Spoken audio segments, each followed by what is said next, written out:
I think BDMs in particular outgrow their product rather than outgrow the business, where they grow their network so much that, if anything changes in-house and they can't help their brokers anymore, they've still got a personal reputation to keep, I think. And I think that they've got to look for a company that matches how they can help their brokers best.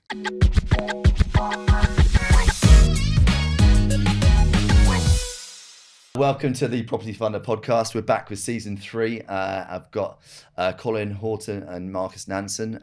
Marcus is from NRG Resourcing. He is a recruitment specialist, and Colin is from Project & Co. Surveying with personality. There you go. The check's in the mail.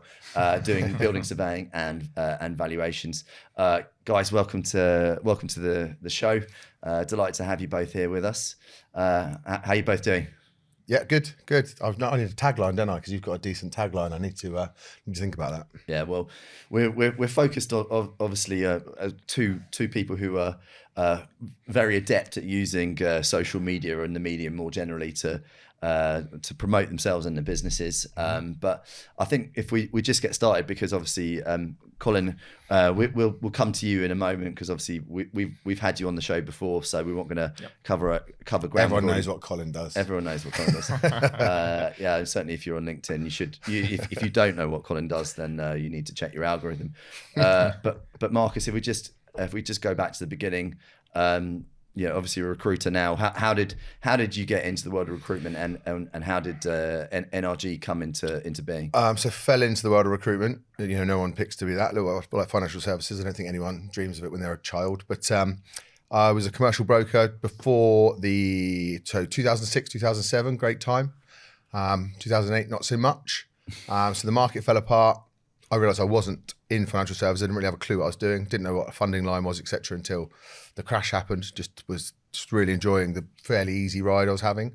I've never worked for a recruitment company, so I came out of it with lots of friends that needed work, because obviously, the market had fallen apart, and I realised you could get paid for that. Is the honest answer as to how I fell into it. But then I fell in love with it as well. I love the people side of it, and the financial services was my bag. So the two just fitted really well together. But how I got in was, it's because of the crash, like all good businesses, because of the good economic crash. and presumably, when you got into it, how did it go? How did it start? Were you presumably working for someone else? Yes, I joined a small business, but they didn't really have any structure, no process. It was one girl that kind of showed me how to do it, and then I just set it up myself. So I've never actually worked for a recruitment company as such, but I do think that puts me in better stead. I think because if you look at some of the practices, some of the way it's been done over the past, I think we're much more financial services esque, if you like, rather than recruitment-esque, which can be, it's got a bad name. We spend a long time trying to kind of make the industry better than it was. And I think that comes from my financial services background, where you should do things the right way, as opposed to my recruitment background, which I don't have. What would you say that sets you apart from other recruiters, though? I mean, just to touch on it a bit more. Yeah, I think the technical knowledge is really important. I think we do things a little bit differently. Like, we're not 360 for those outside of recruitment. That means I don't just go out, do my BD, try and find the candidates. Like, we separate everything. I believe there's a skill set that everyone has, and it's very much two different skill sets. So we've separated that as a business.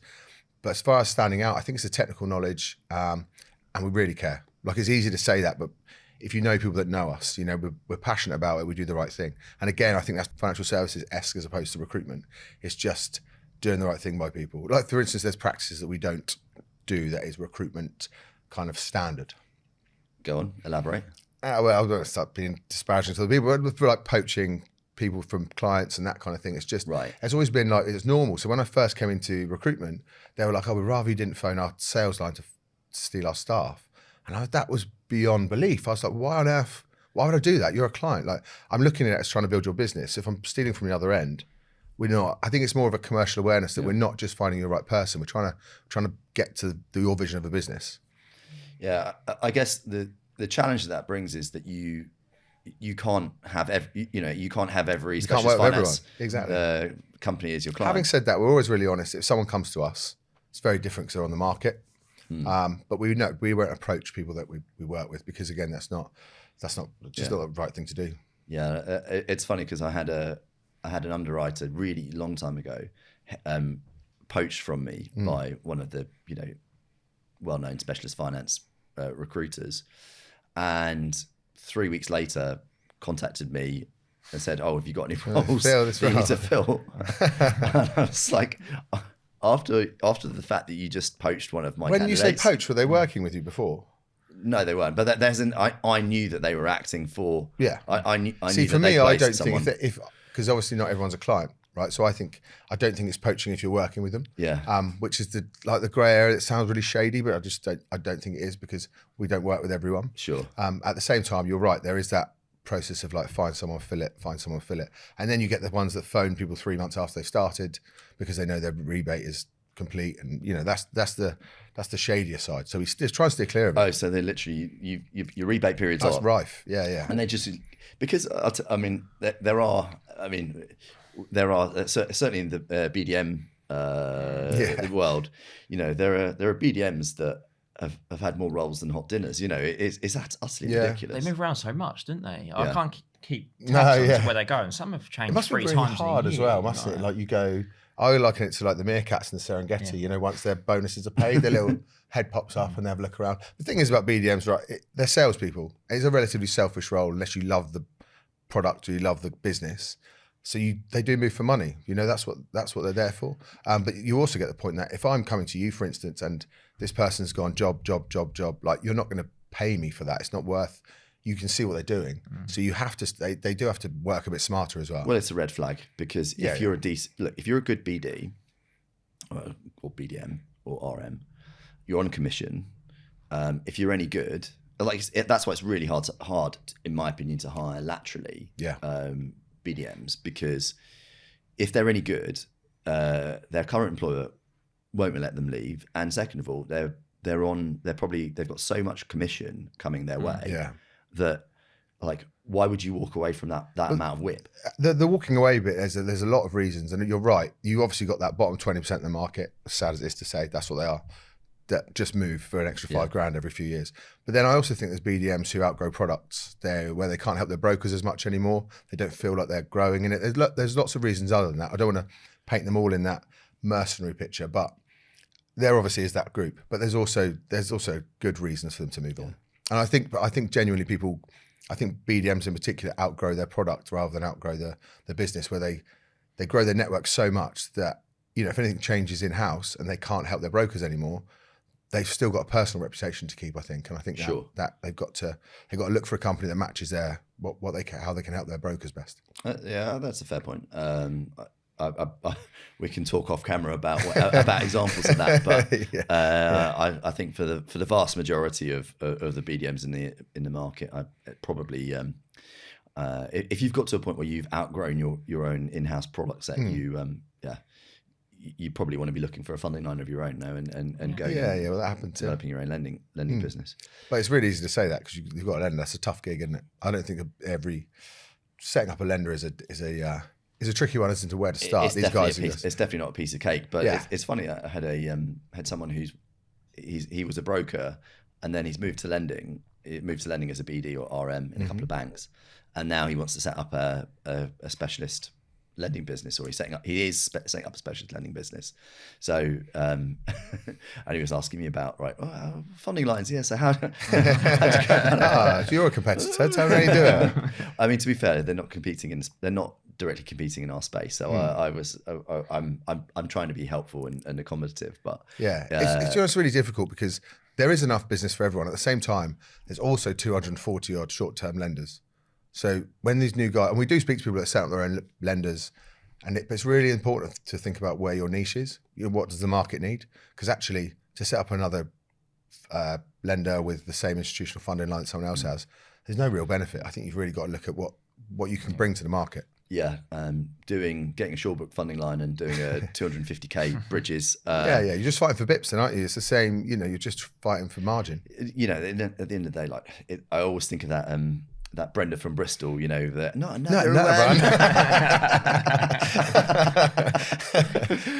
it's genuine though, isn't it? They've got to think about where they sit in the market. Yeah.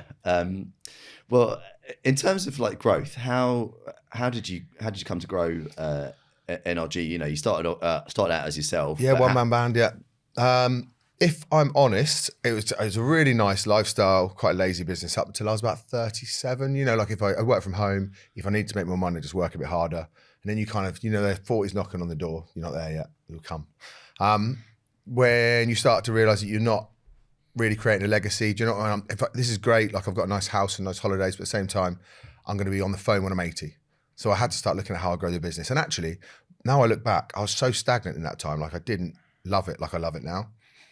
So I started growing the business then. So I moved from kind of local broking to London broking, then from broking to specialist lending. So that's all happened.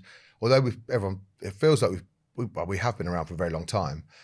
As the business as I see it now, we're relatively new because our first employee was only 3 years ago.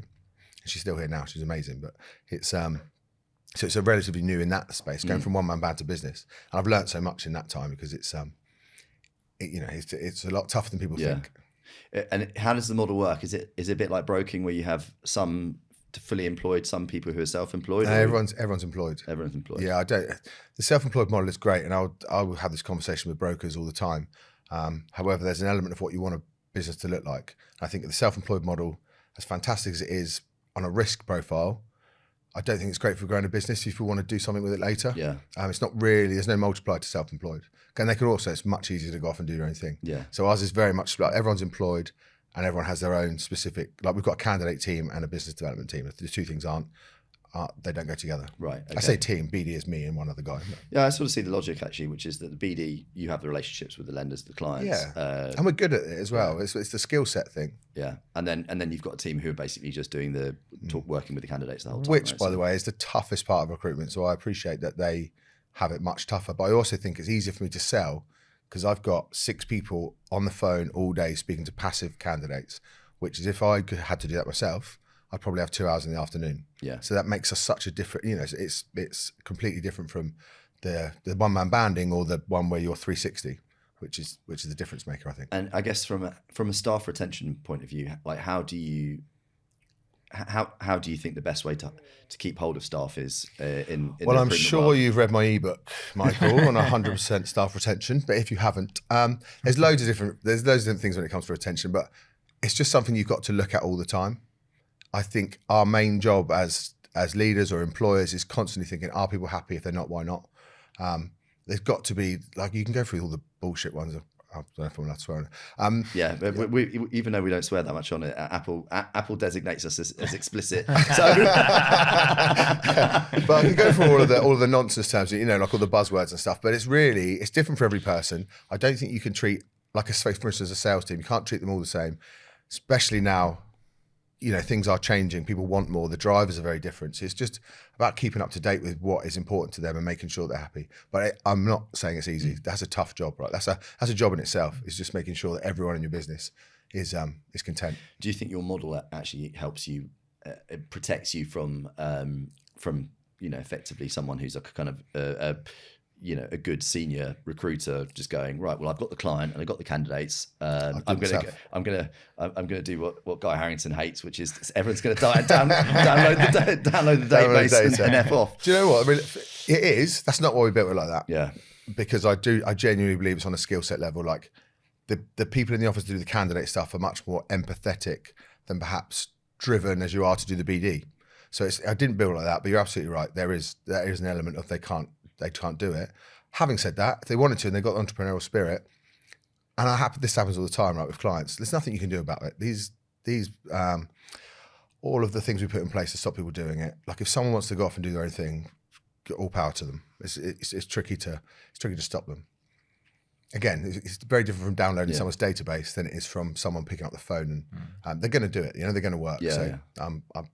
It's a hard one to stop. Yeah, for sure. I guess at the end of the day, like the best way to retain them is just to find their wants and needs and make sure that you're meeting as much of it. As you keep can. them happy as much as you can. Cool. Well, look, we'll talk about a bit more about like kind of what's next for energy in the second part when we talk about kind of the market and trends and things like that. But Colin, it's been about 15 months since you came on the podcast. Slightly different setup, slightly more professional setup. But will be definitely better audio, I hope. But how things progressing for you at Project & Co? You certainly looks from certainly from the social media side of things, that you're absolutely smashing it. But yeah, what's the latest? It's been an absolute whirlwind. Anyone that's ever started up a valuation business will know how hard it is. And I think that's why I push LinkedIn like I do. The amount of doors that get shut in your face, it's so hard to compete against legacy firms. And the only reason they get work is because they're legacy firms, not because their service level is any better than what you're offering. And me being me, you know, I create the perception of who I am and how I do things. And, you know, it's opened a lot of doors, but also kept some doors shut, which, you know, will always irk me to this day. But it's been great, mate. Obviously, we won the B&C Best Sedan firm, which was, I think, the first firm ever to win that in their first year. And we've got a good team now. Yeah. And every month is just, the numbers are going up and up. Clients are, majority of it direct. And we've learned what we're good at, what we're not good at. I've made a lot of mistakes, like, you know, so many mistakes, and so much so that I nearly, not, you know, actually killed myself, but, you know, I put myself in a position where my health was right at the bottom of my priorities, getting up at 3 a.m. every day to try and get reports out. I was working out, if I get up at 3, by 6, I've done 3 hours of work over 5 days a week. That's 15 hours. That's 2 working days I've made. I sound like one of those twatty podcasts. Well, you're on a podcast. But it enabled us to start turning reports around really quickly. And then obviously lenders like that. And it was just little things like that that got us to where we need to be now, but they're not sustainable. So we're at a point, because pretty much our whole team is PAYE. And, you know, some of our main rivals purely work on consultant model. I don't like that because I can't control the quality, and I can't control the risk appetite that maybe we have as a firm. And it's been hard trying to find the right people. I've kissed a few frogs. And interestingly, I will get Recruiter to talk to my team if I don't want them anymore. And we're not allowed to talk about that. That's the unwritten. Oh, is it? No, I'm joking. Oh, because the worst thing is when they say I love it, and I'm like, oh god. Yeah, God, yeah. You'd be surprised how many calls you get. Like, so and so on my team might be looking. I'm like, okay, I'll get rid of them. Yeah. But it's been great, and now we've got 2 potentially massive hires that if I get them, I've gone really aggressive on the sales front. So I'm trying to take potentially 2 of the best BDs in the space, bring them into my firm, just so I can free myself up a little bit, because I can't do everything. I can't do sales, I can't do surveying, I can't do everything that comes with it. As much as I like it being the Colin show, I don't want it. That's not a saleable asset. Yeah. No. So that's amazing though, like leveling up, getting that, if you can attract that level of talent. It's nuts. Like the salaries are astronomical. Yeah. I mean, the quality of person over the salary. Yeah. So it's been not long answer, mate. It's been really hard. I've really enjoyed it, and I just want to just keep growing. But every day is stressful. Yeah, and I mean, I understand that, you know, if you're getting up at 3 a.m. to do reports and stuff like that, that's definitely not sustainable. I mean, half day. Yeah. I mean, the reality is though, do you think you should still be writing reports, you know, on the tools like that? The whole point of us going for these 2 potential people, if we get them, great. If not, we'll try and find someone similar. Is that at this point in the business, I don't want to be the front man anymore, because like I said, that's not a saleable asset anymore. I need to I need to make myself redundant almost. And I know that I can deliver reports to a standard that lenders need in a time frame that lenders want. And I can be, you know, our firm's biggest asset, just doing the job. Some of my most successful friends, they've just gone back on the front line. They've got CEOs, CEOs and all that jazz. And I'm still learning. It might not be the right thing long term. But it's difficult because you're the face. Yeah. You're the face of the business. It's like, hard. it depends what people buy into, right? Yeah, it's hard. People know you before they know the title. And they'll have there's a couple, I won't say who they are, but who won't even meet me based on my LinkedIn. And I was like, and it tends to be a certain demographic of male that won't meet me. And I was like, but that's cool though, isn't it? Because that means you don't have to work with people who don't like you. Yeah. Like it breaks that first barrier. But I'm a people person. So when someone doesn't like you and they haven't met you, it's really kind of like jarring. Yeah. This podcast is sponsored by Avamore Capital. Avamore Capital is a development and bridging lender based in London, but lending all over England and Wales, lending on projects from £250,000 all the way up to £25 million on bridging, development, refurb and part complete developments. Please visit www.avamorecapital.com to find out more. The reason we brought the both of you together, right, and what Marcus might be getting at, which I think is right, is that actually to be, you're a bit Marmite, right? And actually the benefit of you being Marmite is that some people absolutely love you, but some people kind of, but then some people are, I'm not gonna say hate you, but they're just gonna be like, they're just gonna be like, it's like Marmite, so it's not for me.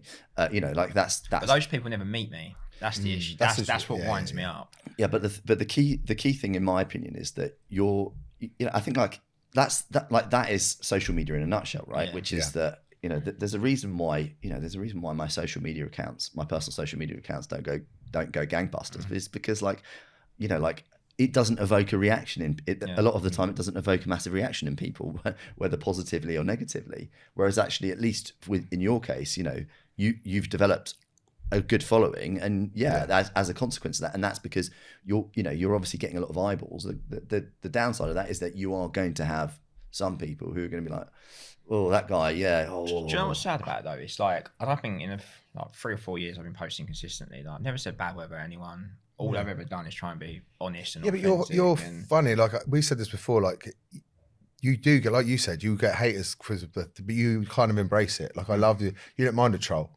Whereas I've never had a troll. Like I'd love that. I feel you're doing something right, where you can. But at the same time, I genuinely think that the people that are making a view of you then, because you are unapologetically you right online.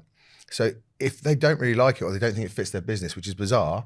But that's them. They're always going to be a problem. But it's never the always people whose business it actually is. Oh, right, yeah. So the entrepreneurs will, once they at least get to meet me, they'll he's just a young lad having a crack. Yeah. Do you know what I mean? That's what we all are. We're just lads having a crack at something, And but it's when people that aren't actually never actually done it or do have the balls to do it or will ever have the balls that judge you for trying to infiltrate a market where billions of institutional money. How else are you going to do it? It's like you got, you can't just up as a founder and say, "Give me work." I mean, that's not going to happen. You've got to try and appeal to the entrepreneurs that run the firms. Yeah, because they've all been one of us. 100% the people that are slating you are not anyone that's tried to do anything on social media, or if they have, they failed. Because everyone knows how hard it is to make a small dent into any sort of anyone knowing you. So you can guarantee those guys are just going, oh, I don't like him, but they've never done it. Honestly, there'll be no one with any following that goes, that guy's a dick, because they just don't know how hard it is. And also, they don't know you. Right. I mean, I get it, right? Which is that, you put yourself out there, right? And I had a bit of a hiatus of posting on LinkedIn in particular or social media, not for any reason other than like actually. To think it's actually really hard work to think of something to write about or post about every day. Yeah. Like actually the fact that you've got the energy to do that is incredible. I think a lot of, but if people be like, oh yeah, oh, I'm always seeing your posts on LinkedIn. It's like, okay, I'm like, all right, cool. It's like, I think there's an element of like, I think most people don't have the guts, I don't say the guts of the balls, I think but also they just don't have the inspiration, and it takes a lot of courage to do it, right? There's a bravery that comes along with it. So I think hats off to you on that front. I mean, like, I'm incredibly insecure naturally, so for me, I like dopamine hits. When people like and I make no bugs. You've always been honest. Why do I go gym? Insecure. Why do I get sunbeds? Insecure. Like, if you look at me, I'm a walking insecurity, and I don't make no bones about that. But I find it quite cathartic for me, where people stress. Like my missus, I'm always on her. Post. Yeah. So I don't know what to write. Exactly what you just said. But for me, it's cathartic. It's like a therapy, and it sounds a bit weird. Yeah, but for someone who's insecure, right? Like you face your fear all the time. Like, remember you telling me about the TV show? Was it? Got another one coming. Oh, no. Don't mention the other one. Don't mention the other one. Oh, really? Come on, then. Well, we've opened that. We've opened that Pandora's box. Oh, I'm not in the other one. I'm not his bride. We're getting married. No. Obviously, I'm engaged to Raz, who's also in the sector. And I got approached by Channel 5. Based on so a classy affair, is it? Yeah. You can imagine straight away. You know this is going to be top highbrow. After my failed TV career previously, I still had a little itch to scratch, and anyway, they approached me. It's like, we can see you're engaged, you're looking to get married. Would you be open to kind of swapping wedding budgets with another couple? And it doesn't have to be a real wedding, but it will be like a... Yeah, you can imagine what's coming, can't you? Wedding swap, mate. It's wedding swap. It's not wife swap, which is great. It's I would have gone with the so I've got that £3,000 budget or something. And how does Razvana feel about this? Yeah, I mean, like I said, babes, content. Let's get it out there. That's what I mean. You're not afraid to be trolled. Whereas me, I would straight away go, that I'm conscious of how you come across, only because the name of it, it makes. Oh, the name is awful. What's the name of it? Rich wedding, poor wedding. Yeah, can you imagine the optics behind people that don't like you? If you knew, I've got to lean into it. Yeah, the thing is, if you knew you know you're joking about it. Yeah. But it gives people another element to go. It makes me feel sick. It's going to be really hard, and they're going to edit it in a way. Well, they have assured me that was my concern. I was like, you can call it anything but that. With a pilot, even if you say poor in anything, it's going to make you look. Yeah, but I grew up really poor, so I'm a poor boy. Poor family. Yeah, but you're not gonna. Yeah, spare this life. I don't think anyone's going to get any violins out for you, Colin, when they see the car that you drive. You know. That's going to be the opening scene. Of course, it's going to be Colin driving up his car, going. But I feel like a fraud. Property mogul, Colin. Yeah, I'll try. Yeah. It's a stab. I don't know how it's going to pan out. but I'm going to get. I'm not going. For it, for sure. No, you're more welcome to come because. My actual friends aren't really coming. It's going to be full of extras. I know. I think it's November. Yeah, I'm not coming. My fake I've told you this already. I was speaking to Raz the other day. The real reason we're doing it, there's more to it. Like me and Raz are in a kind of a mixed race couple, and I think for me, having come from a poor background, not only I want to show you can get married and you can turn out all right. I know this getting political, that this government doesn't want poor people to do well, and also the fact that I am in a kind of interracial couple, so you can, without going into it, don't worry about family politics. Yeah, just do you. Yeah, so that's kind of the meaning why we're doing it. Obviously, I'm hoping that comes across, but I'm sure they'll edit it like that. No, they said it's going to be a really nice show. Is what they told me. Yeah, I'm sure. Yeah. Just thoughts and prayers for you, mate. It's the name. Back to the social media thing. You are all right with it, right? You're comfortable with it. That makes me so I didn't even get trolled on the TV show. I'm the least. You troll yourself now because I watched it. But do you know what I'm so uncomfortable with? I'm similar to you in the sense that maybe not insecurity. It's not the right thing, but I like to be liked. Yeah. You know what I mean? It's quite important to me. My why within the business, a lot of it is about the respect of other people because the fact that they love the thing you're doing. So the fact that you put yourself out there on the more controversial stuff, that's not me at all. I've never had a troll. I don't think I've ever said anything controversial. I love financial services and what I do, and I talk about it. Whereas you are much better, but then you've got a higher audience because of it. I just it's different. It's different level. If you look at you'll know the same. So when you look at your posts, if I post something about we've just done a £10 million valuation in one like. Hyde Park. If I post something about, like one of the posts today, I accidentally bought these patent trainers. I don't know what I did. They're terrible, right? Yeah, accidentally. And it's had like 20,000 views, and that's more views than my engagement post got. And it's just I can't work out the algorithm whatsoever at all. I want to say someone mistakenly thought my wife was my daughter, and I put that online, and it had over like 800,000 people basically agreeing. And not one person came to me and went, nah, she probably looks like you. And by the way, there's only 5 years between us because I look 20 years older than I am. She looks 20 years younger. I can see where it makes the difference. But yeah, that got ridiculous engagement. And yeah, if I write something about research on the market or the fact that the average tenure in the UK is changing, 0 engagement. It's just people want to see that side. So that's why when people are quick to slate, not myself or whoever, but like they judge you or what you do for posting, the reason we post like we do is so we can get the engagement. Otherwise, if you post the stuff that the LinkedIn police want you to post, no one looks at it. I ain't going to go on LinkedIn, but well boring. Do you know what I mean? Like, and also people see your personality as well, right? Yeah, I know. If you want to work with me, great. If you don't, you don't. And then... do you know what? A new lender called the other day and he said, I'm calling you. Another one. No, another one, yeah. No, don't feel afraid to call, it's fine. It's like, but no, he phoned me up and he said, I've called you because you clearly know what you're talking about. You don't take yourself too seriously. And both of those side of the things, they're both the way I post. I take the piss, but I also know what I'm talking about. So that in itself has broken down the trust barrier for someone to be able to pick up the phone to me. So social media is a blessing for us to be able to get across our personalities, but also show the people that potentially want to work with us that we understand what we're doing. So there's both sides of it as well. You don't just post nonsense, do you? You post engaging stuff, but you've got to do a bit of both. The amount of people that are invested in my search for my dad. Yeah, people come up to it's me. That's what we're gonna bring it on the podcast. Have you found your dad yet? I'm like, no, not yet. But, this is Michael's actually going to announce it today. It's me. Mate, I thought if you want to be my dad. There's also not that many years between. You're the same age as my wife. I just want to put that out. God, it's happening again. I think you walked into that one. Yeah, set you up nicely. Yeah, again, small violins. To be fair, like that search for your dad, I think that's something that a lot of people can relate to. Even I can relate to that, because actually I didn't know my biological father until I was 21. Oh, really? Yeah. How was that? No, 22. How was that when you met him? You still close now? Or? Well, he died, but Oh, he died a couple of years ago. But weird. And yeah, I mean, yeah, this is a rabbit hole I didn't expect I was going to go down this morning. But anyway, yeah, I mean, I've got 4 siblings, you know, all half siblings, like 3 my father had children with 4 different women. There's an age range from my brother who's 61. I've got a 25-year-old sister. Yeah, no, I'm telling you, man, it's how I'm now in business with. I now share businesses with them. Wow. You know, it's crazy. Did you know them before you met him at 21 or not? Is that all? Wow. No, but like, and then also like you have the complication of building close personal bonds with, like, it's like, you know, sort of, like, we're related but we're not family, because you know, and then but they didn't know about me, but they didn't know about me growing up, but they all kind of grew up together, even though they were half siblings.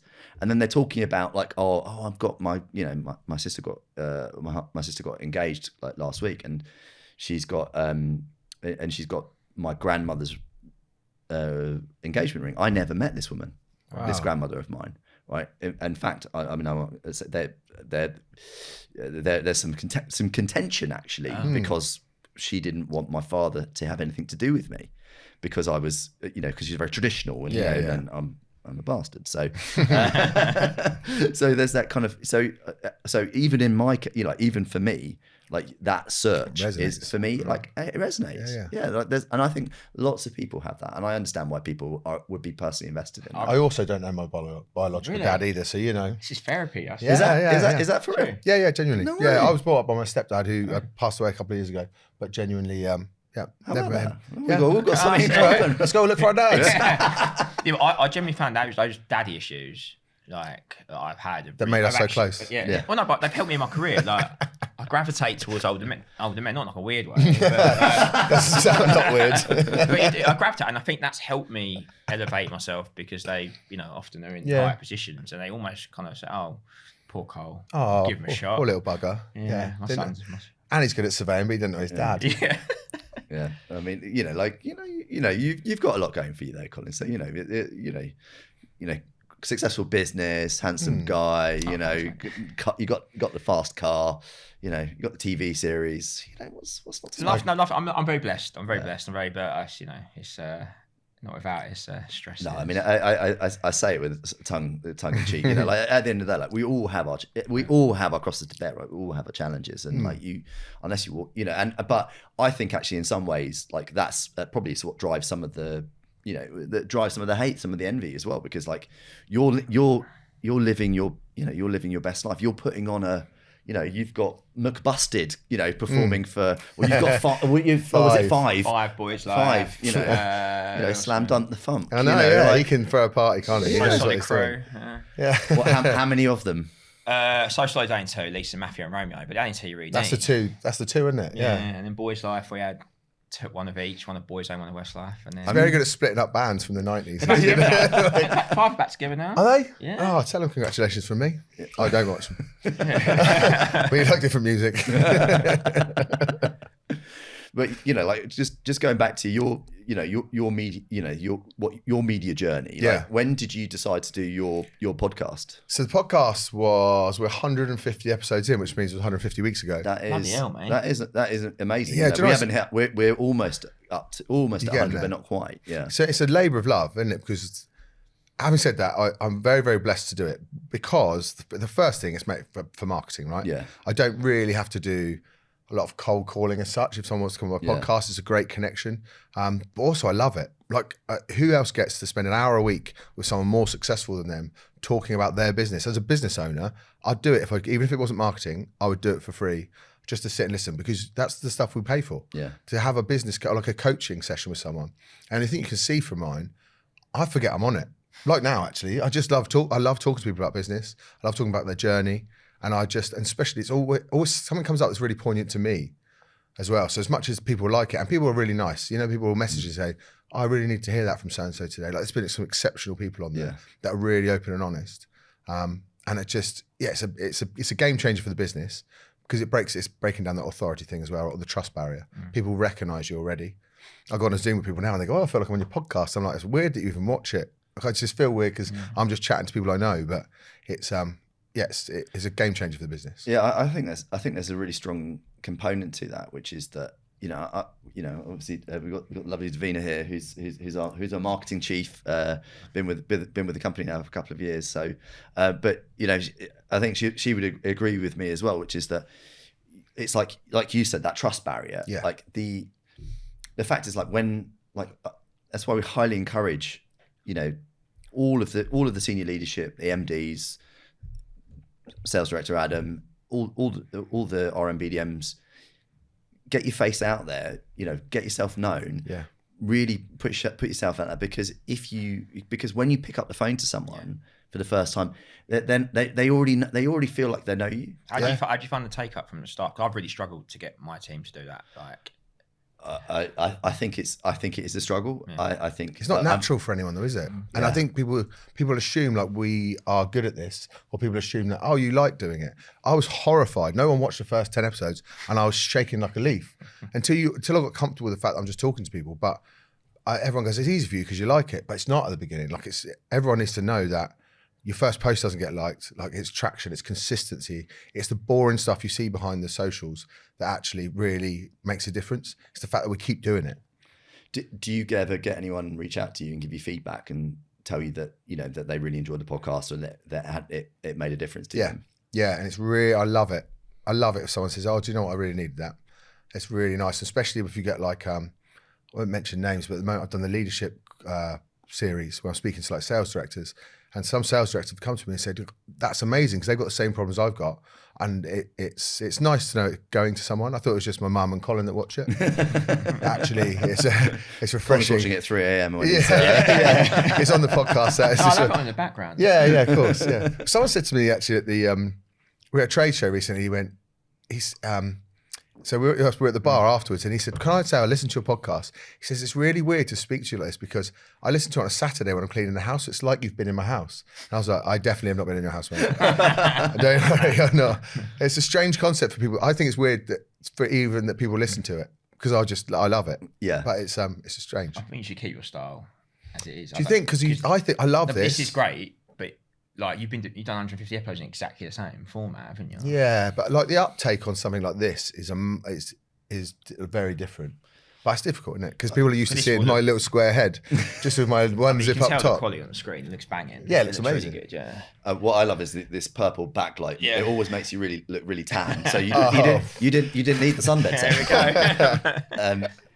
But joking aside, I mean, I think we've probably got very similar experiences, I imagine, from podcasting in the sense that, like when you look at the stats, it can be quite depressing. Yeah. You put hours of preparation and effort and thought into. I put zero preparation into mine though, so I just want to caveat that. That's the benefit. And then and then you look at the stats and the stats are quite depressing but then what happens is someone will reach out to you on LinkedIn, they'll send you a DM. Yeah. They'll be like, oh, I just want to let you know, I love that episode, or I've been binging. There was a chap who's a BDM, quite well known actually, and he said, oh, I've been binging the episodes while I've been on the road going to appointments. And I was like, oh, that's you're like that's really great. Nice, isn't it? It's and nice and you just go, oh, all right, okay, it doesn't matter, like my mum doesn't even watch or listen to the podcast, so like. She can at least download it. So yeah. If you've made one little bit of impact to one person, it's huge. You've done it. Do you know what I mean? I think that makes all the difference. But like how would you feel like you would take your the podcast or the social media? Like how would you take it forward from here? Like I would love to do this. I would love to do like what you're doing, to have more people in it, have a better production, that kind of thing. Because sometimes the sound's crap, because we're all doing it on our laptops. Sometimes it's a Friday and someone's not as. But again, this takes you've got a marketing manager, right? This takes a lot of preparation. Mine is literally shit. I've got no content next week. So on a Friday, I need to get more. I do mine on a Friday, but I'm never like, I know people think it's really well planned and stuff. I'm never more than 4 episodes in front. The guy that went out today, I did on Friday. That's how close it is sometimes. Because it is a labour of love, because I actually have a job on the other side. I'm really busy, but so I'd probably be better prepared. I'd probably prepare it better, have this sort of setup would be really good. Because then I think it's more, like visually it's better for YouTube and the like. Whereas, like you said, but you watch the clips. Everyone says they watch the podcast, right? Yeah. And go, well, okay, cool. What one do you watch? They watch the clips. They watch the clips which you're posting on LinkedIn. Which you're posting anyway. Or sending on the emails. Does suppress the videos though, doesn't it? It doesn't seem to love spreading the love for It videos. really doesn't. It doesn't like video, does it? So it's not No, just but that's what people watch. Yeah, so don't worry about that. Yeah, That it's weird because is- mine get hundreds. No, they don't. They don't. Yeah, you're right. If I post a video, it gets very little. I don't know why that is. LinkedIn's algorithm's completely messed up. At the Yeah, moment. yeah. Which is weird because I think for all other social media platforms, they really promote video. Yeah. Like X as well in particular. Like you're going to get a lot more views on X if you've got a video. As long as you're right wing on X, isn't it? Isn't that But what's quite interesting, I noticed on Instagram is the return of the static image in the carousel, and I think that seems to have got a bit of a resurgence, the carousel format. So yeah, whereas I don't feel like video. the carousel works for LinkedIn, doesn't it? Because they stop they stop for longer. Yeah, that's how the algorithm looks at it, isn't it? They're stopping for longer, so they'll have a look. So yeah, get the important bit on page 6 of the carousel. Don't put it on the first one. Well, Mark Hawthorne of Landmark, who's one of the most downloaded audio episodes ever.